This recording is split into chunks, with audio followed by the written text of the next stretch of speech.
Hello and welcome to my channel. I have seen a tag passing.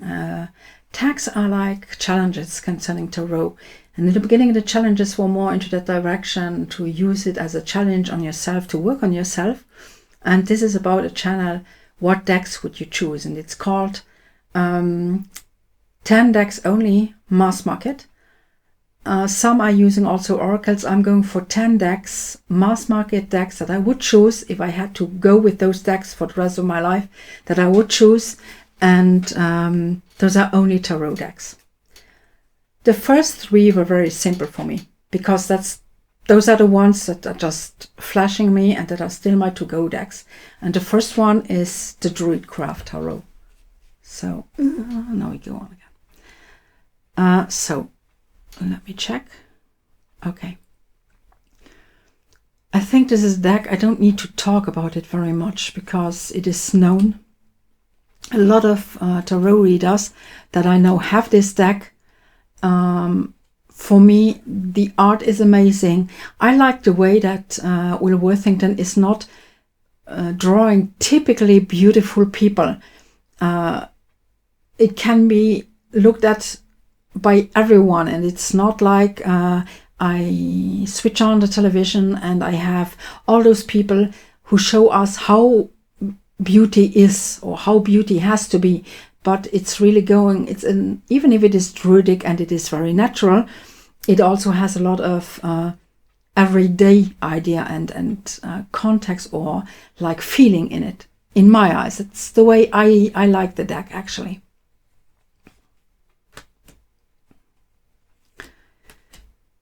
The cards are very big. I know a lot of people who cut the border. I wouldn't dare cutting the border because I'm too scared to kill my deck and to cut too far or something like that. So as I don't have too much problem with the size of the deck, I will keep it like that. You see this still in the touch of Rider-Waite. So if you read Rider-Waite system, then the deck will be amazing. This was my Stalker card, and that is the only card that I didn't understand for years. Now I get it, so it's okay. But so this was really my first deck to go, and even today I am still going for it.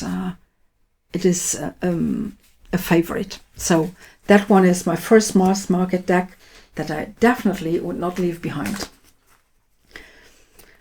The second that I took, I was from the beginning on sure that I would choose that one, but I like the artist's work. So it was sort of, yes, that one, but the other ones are beautiful too.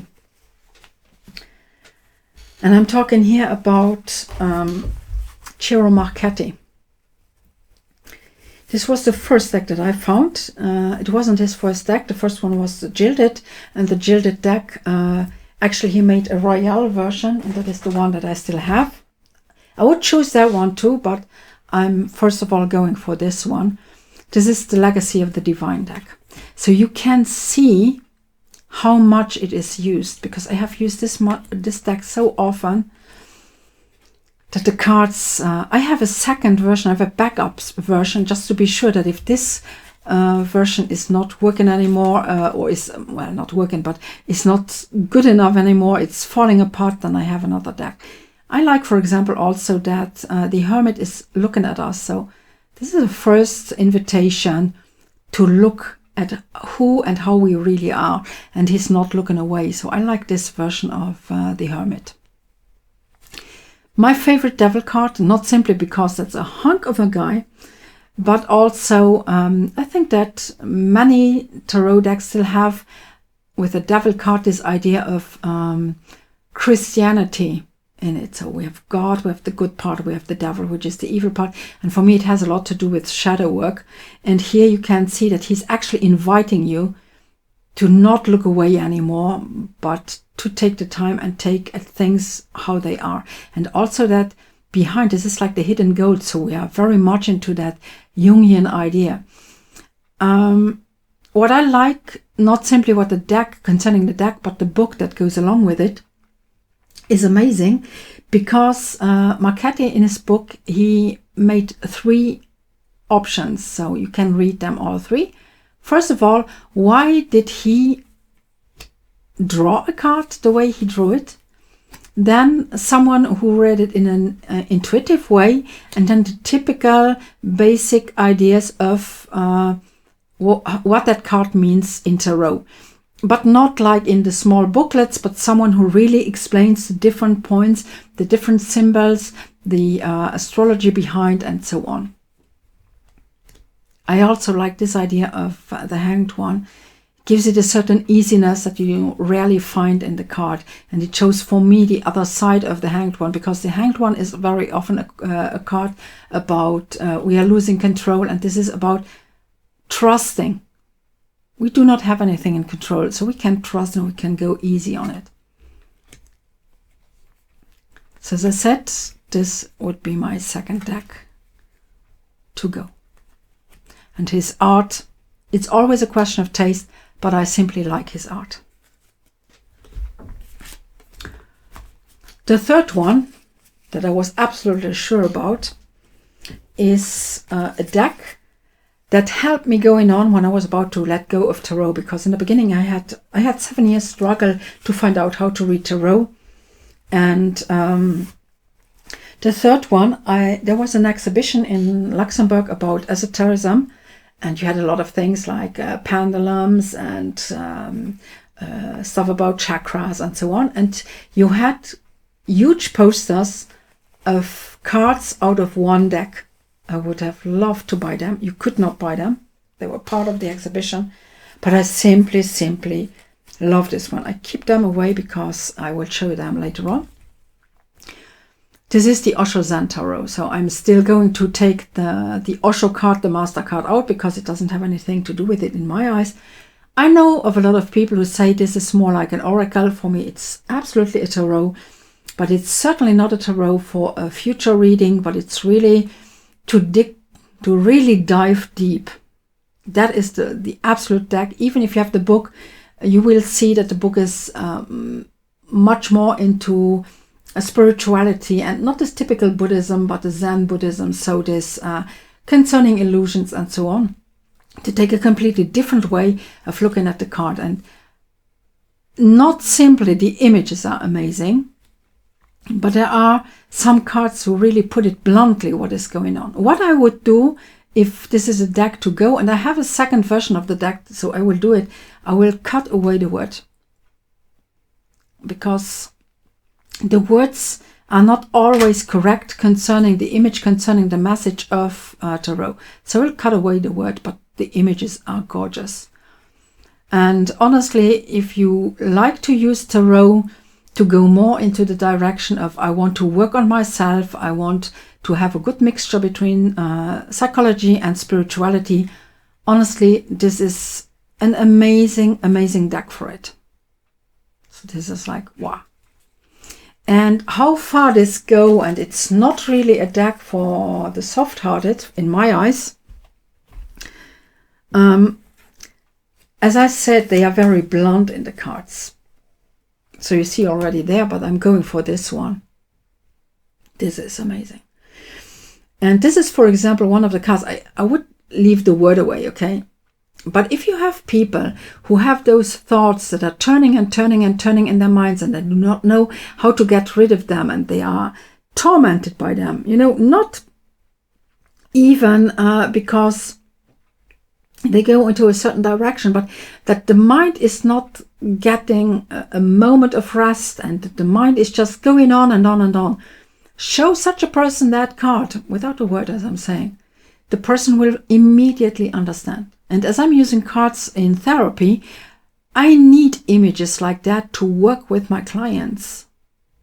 So this is amazing. This is the best you can get when you know that you have a client and he doesn't know how to put a word onto what's going on. He will understand this image. The next one is the same way. Forget the word. The word is completely wrong. Schizophrenia means to hear voices and to see things, and it doesn't have anything to do with this. This is actually split personality. That's the point. And what is amazing, I have shown this picture a friend of mine, and she was like, she is borderline, and she said this card explains it exactly how she feels. So that is the kind of deck I need when it goes to dig deeper, especially for me in a kind of therapy as a coach for the client, so that the client can have an image without needing to put a word in it. This explains all of it. But we also have this funny part, and I like this, you know, this sort of, maybe we should stop sometimes to take all the things that we do so seriously. And you see this guy in full stress because he believes that he has to do everything because no one around is capable of doing something. And then you see this little monkey, and take a look. I don't know if you get it. I have to check if you can get this. Do you see that smirk on that face? I simply love it. So those are reasons why I want this deck. And as I'm saying, it was images like that where I had the feeling that I could understand the deck outside of this border. I am reading for the future, into I want to understand myself. I need images to explain myself. Those were the decks that kept me going. So then I was wondering about what decks could I use? Should I go more for new decks or more for old decks? And I thought I would like to try and get a good mixture. And I have 3 other decks. Sort of, I got them more or less at the same time. That was the moment when I was working somewhere, and just next to it there was the only metaphysical shop that you had at that time in Luxembourg, and it was an amazing shop. And I knew her personally because she was the wife of my boss, and so we could talk at length. And so I always checked, because in the beginning she only had Rider-Waite decks, and because I went in and out, she started getting other decks, and so I bought quite some over there. Those are the 3. And I start with this one.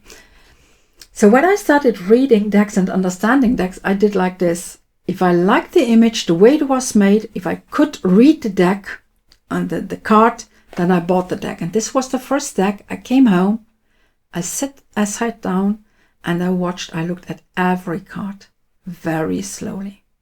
There is a lot going on these cards. And still, for me personally, they are very easy to read, because you start with the big picture and then you go into the details. For me, it is easy. There are other decks that other ones find easy, and where I'm absolutely struggling, and that are not my decks, but this is amazing. And I like his art. I have 3 of his decks. I don't know how many he made. So you have the Epic and the Mona Lisa deck. The Epic goes also into this direction.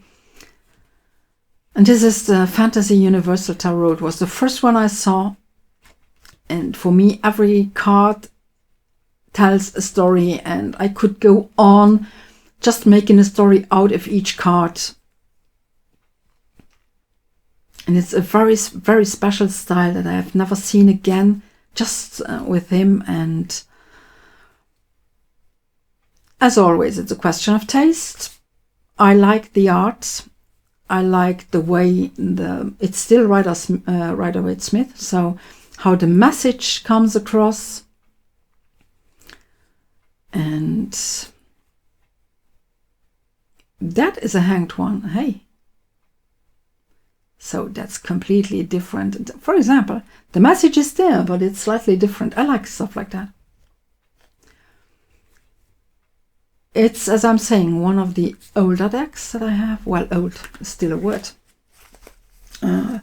Old for me, concerning that I'm working with tarot for many years, but some would say, oh, I have old decks. So always a question of a point of view. Just the next one I'm taking is the Fey Tarot. The Fey Tarot, actually, as you can see in German, it is called Happy or Lucky Fey Tarot. And when I read that, I was like, oh, hell no.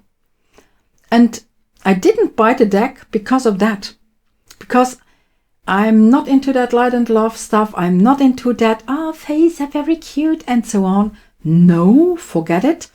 And I wanted not that a serious deck cannot be funny or have some humor in it, but I want as a reader to be taken seriously on a certain point. And I was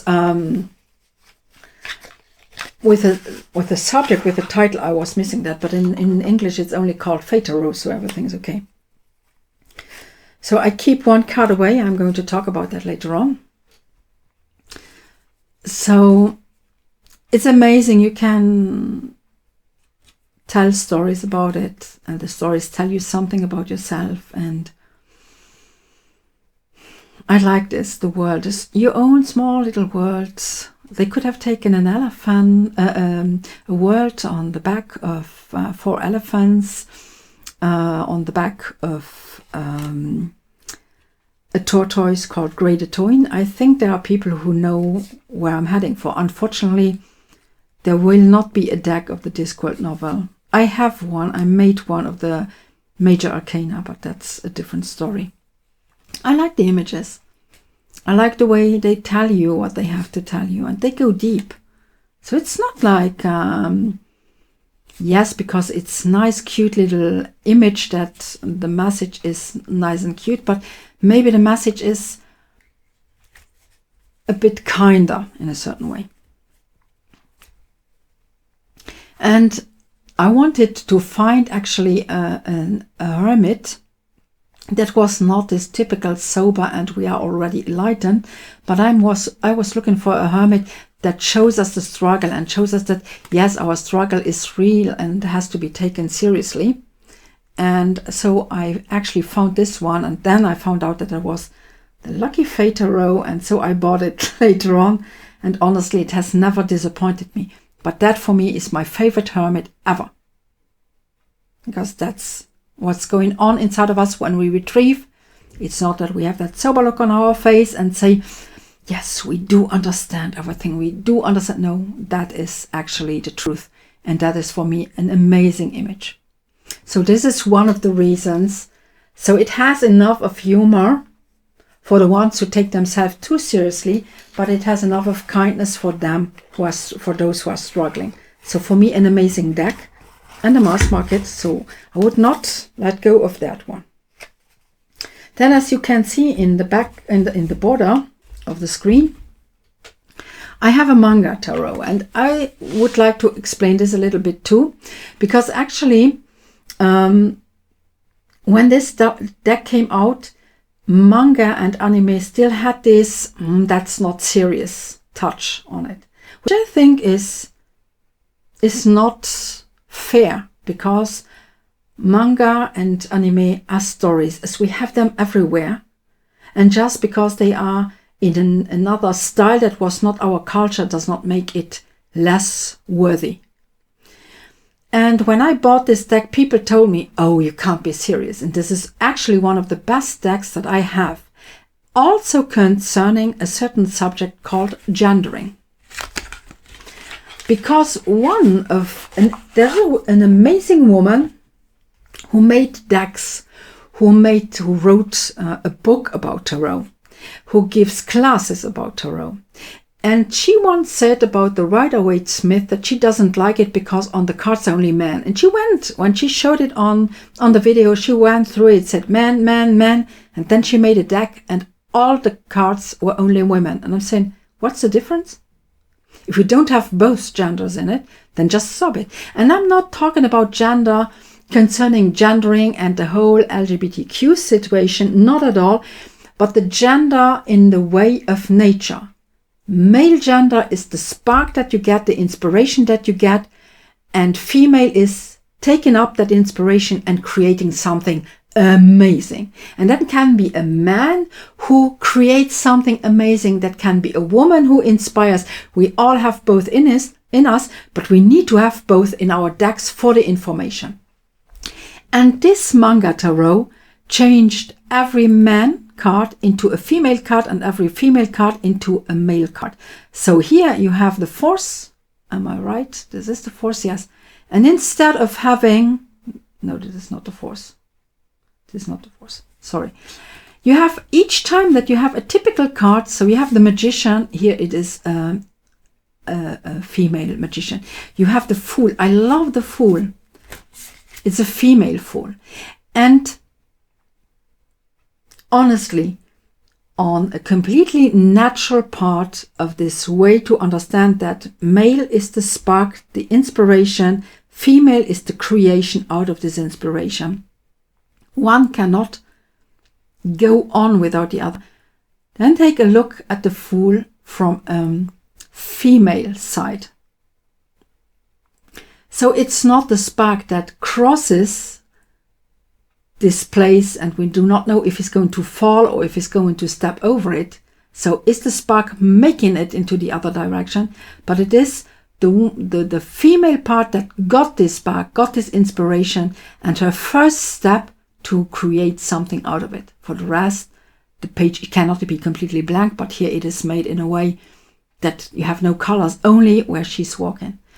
And then the Fool gets a different consistency, and the magician gets a completely different consistency, and you bring in a different look. And that is the way for me that you have one of the best decks bringing up that subject in a very neutral way to give you the opportunity to get a different look. And all this, honestly, amazing manga style pictures. It's maybe not the taste of everyone, but I simply love those images. They are so beautiful.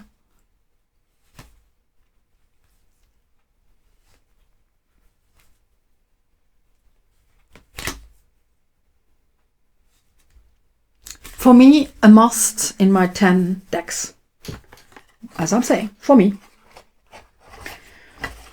My next step was into, okay, are there more new decks that I would like to bring? One is not that new, but for me it was absolutely clear that I wanted to have it in there. You have all those decks that are a little bit softer, kind of drawn in a certain soft way, and I think that absolutely beautiful. But I like her. There are 2 or 3 decks with this, you would say, sort of nostalgic touch in it. But I like her way to bring in quite an eerie way to look at it. I am a Nicoletta Ceccoli fan. She also has an oracle. I'm wondering if one day I'm going to buy it just because of the images. And you have this, you know, this kindness, this softness, and still you sometimes say, ooh, that's eerie. And I like this mixture.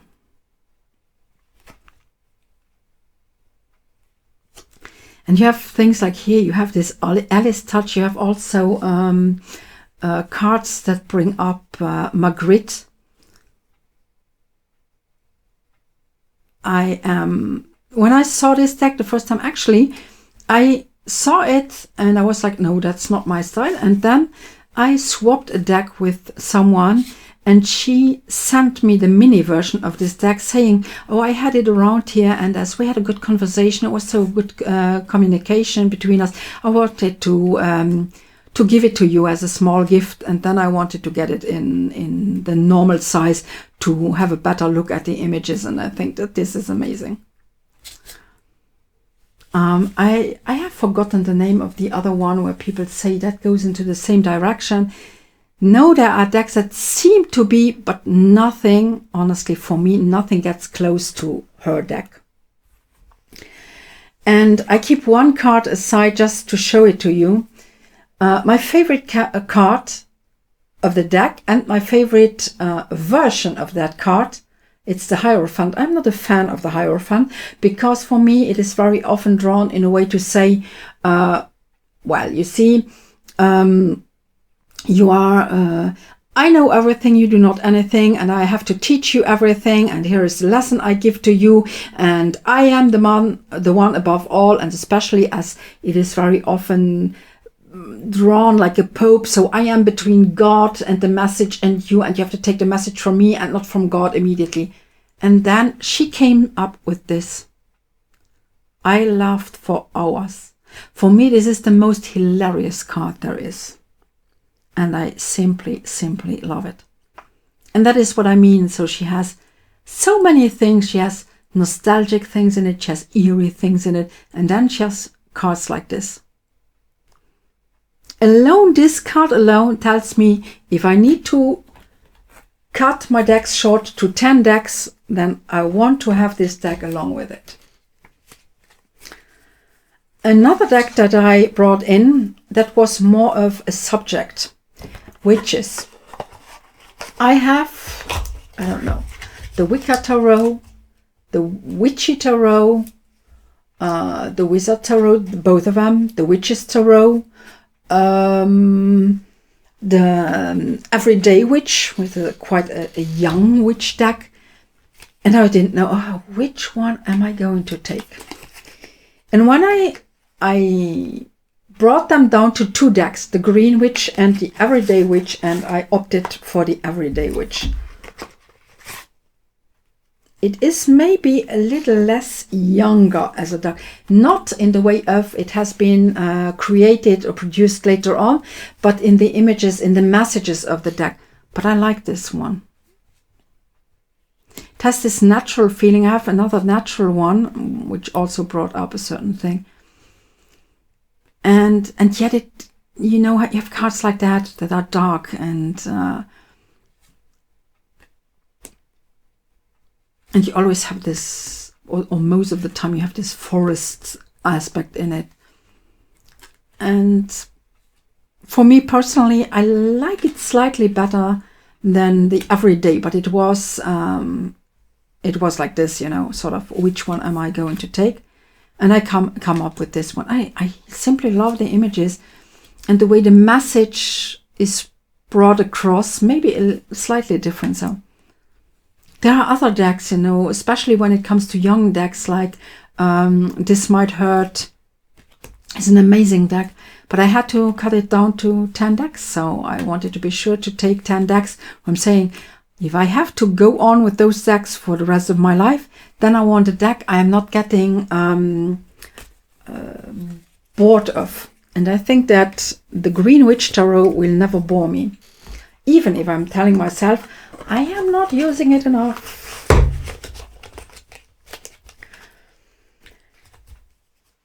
And I also wanted to have an animal deck in my tarot, in my 10 tarot decks. And I wasn't sure in the beginning which one I would take. And the other ones were too animal-like, so it was only animal on it. Or for example, there is one, the Animal Wise Tarot. I don't like the images because it's only a picture of the animal, but the book, the questions in the book are amazing. So if it had come down to the books, I would have chosen that one. So those are the way I made my boxes, so I can put 2 decks in there, but I'm just going to choose one. The one next to it is the Alice, so I don't have an Alice deck in my 10 decks. And I don't have a Dragon Tarot in my 10 decks. Oh, for those who know me. And I don't have an Arthurian Legend deck in my 10 decks. So you see, I think I must be crazy. So this goes also a bit into the direction of the Green Witch Tarot, but it's more fairy-like. And on the other hand, you also end up with a lot of aspects of animals, which I personally like. You know, you have there are cards that are absolutely into that direction. And the idea to always have the touch of animals in it, so I can also read it in that way, to say I read it as a shamanic animal deck, as power animals, and bring the messages of the power animals. So this is for me an amazing deck. And I like the art. It's a fairy world. Absolutely the fairy world. The three, don't say anything stupid, bears, not the bear. So you have fairy energy in there, and I like it. So if you want to go to tell stories, let me check this, I'm moving away from that. You see fairy. So you have a lot. So you have fairy tales, you have power animals, you have the whole fairy world, you still have that witchy touch. That is actually the best deck to go on if those are all things that you want to bring along. So I like this Hermit. Especially if I think that badgers, they look so cute, but they can be so aggressive. So you can link a lot of it to it. So, as I'm saying, it's, for me personally, I could have made another choice concerning them, the Witchy Tarot, because this is witchy and so on, but I would like to go with those two decks, so the Greenwich Tarot and the Enchanted Forest Tarot. So, last but not least, one deck is missing. And that was one, even if I have a lot of decks, and I had to really be careful because I have a lot of non-mass market decks, but I was absolutely sure I would go for this. This was also one of them. I would not leave that one behind. And also, again, a little bit like the deck before, where you have fairy tales, where you have animals, so you can go for power animals, where you have that witchy touch, that natural touch. This one has also like that. You can read it as a normal Rider-Waite-Smith deck. You can go for the runes on it. You can go with a northern mythology. It's the Runic Tarot. I have followed it from the beginning on. The artist had me in his list, so he sent me the pictures to get an opinion on them, and I am absolutely flashed by what they did. This is amazing. I have no other word for it. This is amazing. Because, first of all, there are quite some decks that have runes on it, and the runes do not always fit. And there is a very old deck. How is it called? The Heindel Tarot, drawn by Heindel. The images are beautiful. That's not the point. But if you know runes and you take the look at the runes that are on there, it doesn't fit. And the book of Rachel Pollack was very good when it comes to tarot, but she did not do the runes a favor with her explanations on the runes. She should have left that one along with the I Ching to people who are using runes and to someone who uses I Ching. So that was not a good step that was made. Here it fits. I am working with runes and it fits.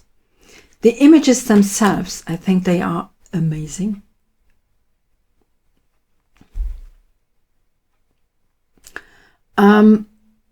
Don't take a look at those kinds of runes. He read it in a rune-like way so that it is readable for people who do not read runes. And I know people who are using runes who are sort of exasperated that he did this. Oh, but there is worse, honestly, because there is a deck, an oracle deck called Yggdrasil, and there they made real mistakes in there.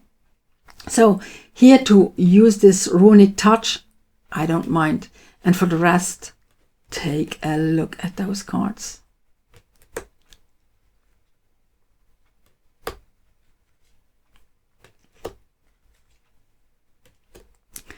The book is also good. There are a lot of explanations why he used that one. Those people on the cards, or this part of mythology on it.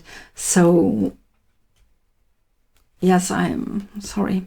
I'm very happy with this deck. I know why I took this, and when I'm saying it as the last on my list, it is definitely not the least of the deck of the list. So, I hope you had fun taking a look at my choice. Maybe you have now fun to check on those decks if there was something that was appealing to you. Maybe you will say, oh, I'm going to do the same. So please send me the link if you do so, because I'm always curious what the decks people come up with, what their favorites are. And as always, thank you for watching.